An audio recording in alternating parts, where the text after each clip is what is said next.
The Australian Leadership Index is Australia's longest ongoing research of leadership for the greater good.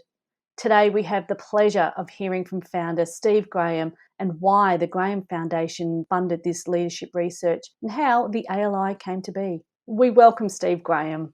Hi, Steve. Can you tell me how this all came about? Good morning, Christy.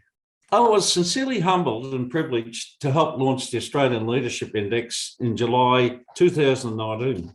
I had an ever-deepening concern about declining levels of leadership both in Australia and overseas.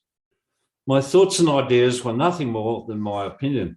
These ideas undoubtedly have to be challenged and unpacked, as they rightly should be. But an hypothesis is exactly what it's meant to be, a supposition made on the basis of limited evidence as a starting point for further exploration. My name is Steve Graham. I'm not an academic, but rather a layman, retired civil engineering contractor and venture philanthropist. So why am I addressing you? Simply because leadership is not the property of anyone but the people. It's the people who must anoint saviours and leaders. The days of self-anointing saviours and leaders has come to an end if humanity is to survive its success. The Graham Foundation funded this leadership research. The mission was to provide a catalyst for a change in how leadership is viewed and perhaps reinvented in Australian society and perhaps beyond. The concept of leadership for the greater good is what we are really promoting.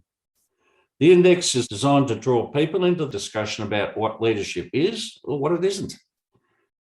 We hope this tool will become indispensable for people looking for solutions to life's critical problems. Unfortunately, it doesn't.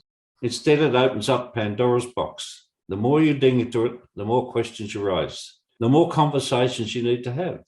The more conversations you have, the more likely we are to find solutions and ways forward. It would be extremely difficult to have a discussion today about climate change if the thermometer had never been invented and records kept. Likewise, the index is the measuring device invented at the Australian Leadership Index at Swinburne to measure public perceptions of leadership for the greater good and convert these perceptions into measurable, recordable numbers on an ongoing basis into the future.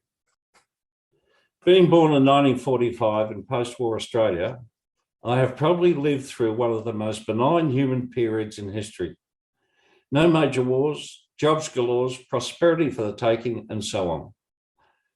My contention is that I was born into a period that was at the very tail end of eons of mandated or nominated leadership. However, comes the 60s and 70s and beyond, the old system broke down because it couldn't keep up with the pace of change in the world, which is still growing faster even today than society can keep up with. There were no mandated leaders anymore. So what did we replace them with? Managers. That's my contention. The world has been managed very well, but led nowhere.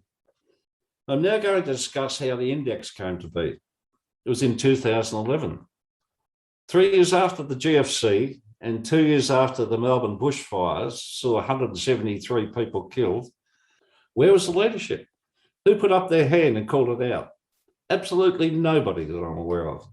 This is not leadership. Leadership doesn't exist anymore. People nominated as leaders today are floundering in leadership, but starring as corporate managers and meeting all the KPIs. Along the way of my leadership journey, a few fundamental truths became glaringly obvious. There is no such thing as a president, white knight with a sword, CEO, prime minister, tribal chief, celebrity who can single-handedly save us from ourselves. It's fanciful and distracting to think of such a notion. It seems to be increasingly accepted that leadership is a collaborative outcome. Followers want to be led, but not to places where they don't want to go. All that was the beginning of the start. The Australian Leadership Index needs to be sold and promoted continuously and heavily into society as a beneficial analytical tool that will help take society into a leadership world that has the collective ability to deliver us a sustainable and flourishing world.